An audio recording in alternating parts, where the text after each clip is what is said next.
Magical fridge. एक गांव के लोगों को भक्ति और अंधविश्वास बहुत ज्यादा था। मंदिर में जब भी देखो भरा भरा रहता था। उससे तरह तरह के बाबा आकर तरह तरह के होम हवन करके पैसे लेकर जाते थे। एक बार पप्पू ऑटो में माइक से चिल्लाते हुए जा रहा था, मेरे प्यारे गांव वासियों, सभी लोग सुनो, कल हमारे गांव में हिमालय में रहने वाला रेफ्रिजरेटर बाबा आ रहे हैं। सभी लोग आकर दर्शन लेकर उनका आशीर्वाद लोगे, ये मैं आशा करता हूँ। किसी को भी कुछ भी समस्या हो या कोई भी बीमारी हो या फिर और कुछ हो तो उनके पास आकर उस समस्या का समाधान ले सकते हैं। हो कहकर चिल्लाते लगा। अगले दिन एक ट्रॉली ऑटो उस गांव में आ गया। उसमें एक फ्रिज था, उसमें एक बाबा थे। बाद में उसे गांव के बीच में रखते ही सभी गांव वाले भक्ति से उस फ्रिज को नमस्कार करने लगे। हाँ, बाबा अभी बाहर आकर आपकी समस्या सुनेंगे। उनसे बात करना है तो वो देखो, उन हुंडी में 2000 डालना होगा। वैसे बाबा फ्रिज में से बाहर आ गए।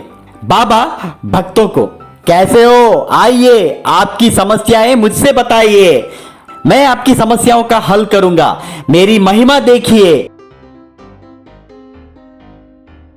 तभी एक आदमी हुंडी में पैसे डालकर, बाबा जी नमस्कार, आप ऐसे फ्रिज में क्यों रहते हैं, ये जान सकता हूं? बहुत अच्छा सवाल किया है बेटा। मैंने जन्म लिया, बड़ा हुआ हिमालय में। मैंने मंत्र विद्या भी सीखा वहां पर। मैं ऐसे ठंडे देश में रहकर कई सारे मंत्र महिमाएं सीखा हूँ। मैं गर्म देश में भी रह सकता हूँ, पर मेरी महिमा यहाँ पर काम नहीं कर पाती है, इसलिए मैं ज्यादा समय फ्रिज में ही रहता हूँ। पर मैं जिस फ्रिज में रहता हूँ उसी में ही मेरी शक्तियां रहती हैं। उसमें मुझे समस्या बताने वाले को कुछ समय तक रखता हूँ। वैसे वो शक्ति उनके शरीर में जाकर उनकी समस्या का हल कर देगी। बहुत खुशी मिली आपकी बातें सुनकर स्वामी जी। मेरी समस्या ये है कि, तो बाबा उसे रोक कर, तुम्हारे सवाल का समाधान मैंने कर दिया है बेटा, अगले सवाल पूछना है तो जाकर उस हुंडी में और एक बार 2000 डालो कहकर, और नेक्स्ट। बाद में वहां पर एक औरत को देखा और उसे देखकर, वाह क्या मस्त है ये, इसे कैसे भी लाइन में डालकर इसे अपना भक्त बना लेता हूँ, सोचा। बाद में वो आकर स्वामी जी को नमस्कार किया। स्वामी जी, शादी होके 5 साल हो गया, अभी तक हमारी कोई संतान नहीं है। मुझे संतान प्राप्त करने का वरदान दीजिए स्वामी जी। तो उसके ऊपर हाथ रखकर, तुम्हें बच्चे होने के लिए मेरे पास एक मार्ग है, वो तुम्हें बहुत पास आकर तुम्हारे कान में बोलना होगा। चलो फ्रिज के अंदर चलो, वहां पर ही बताता हूँ। तुम्हें रोज तुम्हें बुलाते ही तुम आती रहो, तुम्हें तुरंत बच्चे हो जाएंगे। क्यों रे नीच कमीने, मेरे हाथों में चिमटा क्यों दे रहा है? तेरी नजर में मैं कैसे दिख रही हूँ रे बेवकूफ, कहकर उसके बाल पकड़कर उसे खींची। बस उतने में उसका विग निकल गया और निकल के उसके हाथ में आ गया। बाद में सारे लोग मिलकर उसकी खूब पिटाई की। वो उनके हाथों में से बचकर वहां से भाग निकला और साइकिल में बैठकर वहां से चला गया। वो जब भागने लगा, गांव वाले उसका पीछा करने लगे। उतने में उसी रास्ते से एक बाइक में लड़का और लड़की जा रहे थे।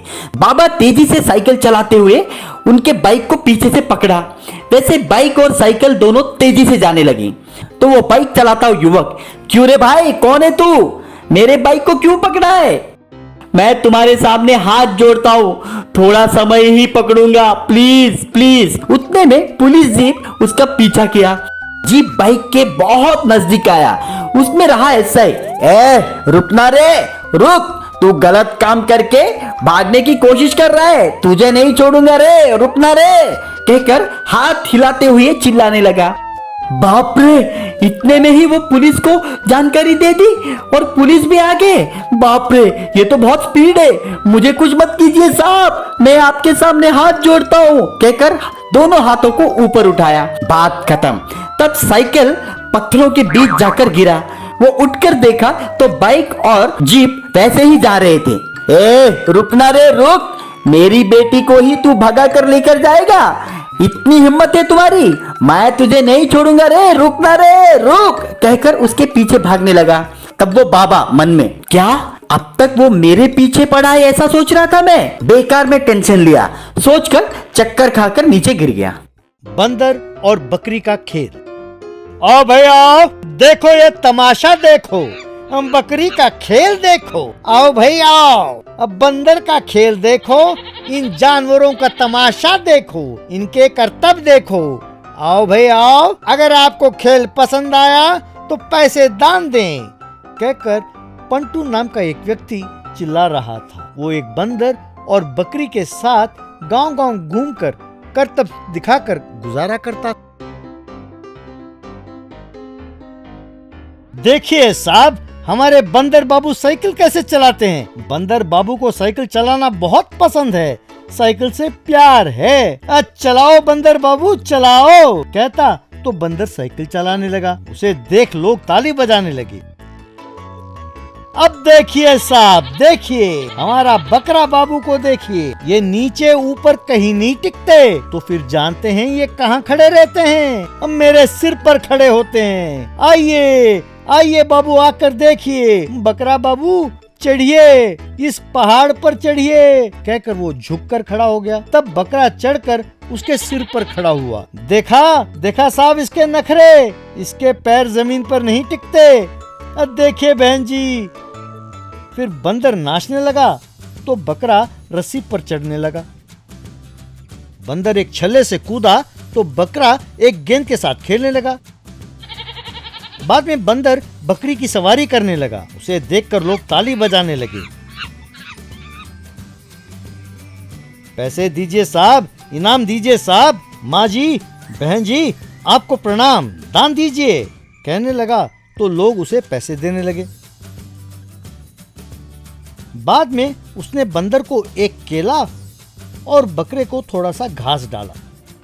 वो खुद एक चिकन बर्गर खाने लगा। वे दोनों जानवर उसे खाकर और कुछ मिलने की उम्मीद पर उसे देखने लगे। बकरा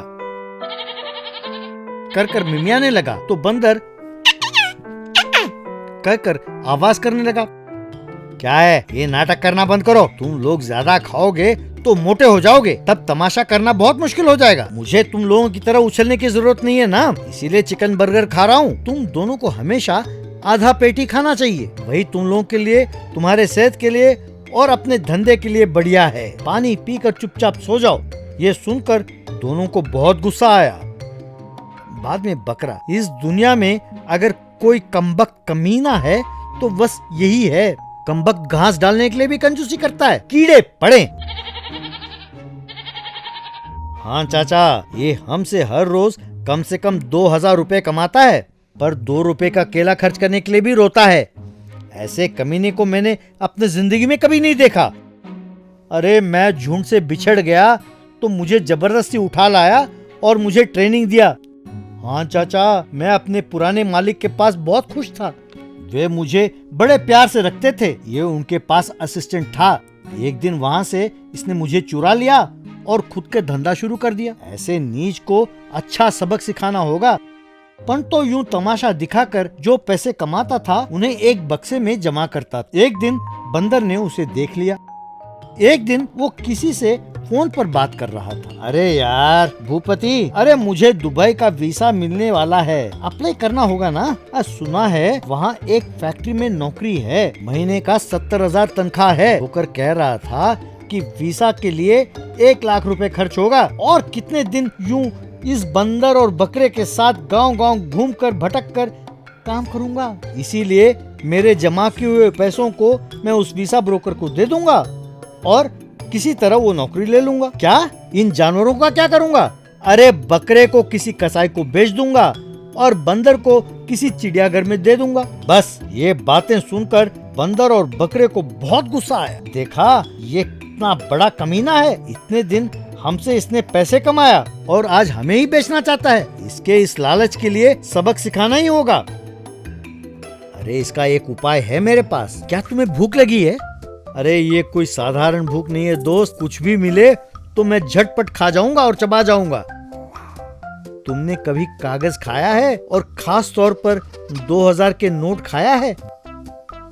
कागज? अरे वो तो मुझे बहुत पसंद है। बचपन में वॉल पोस्टर को मैं छोड़ता नहीं था, और सुना है कि 2000 के नोट बहुत स्वादिष्ट होता है। कभी खाया तो नहीं, पर तुम क्यों पूछ रहे हो? नोट खाने की तुम्हारी इच्छा आज मैं पूरा करूंगा।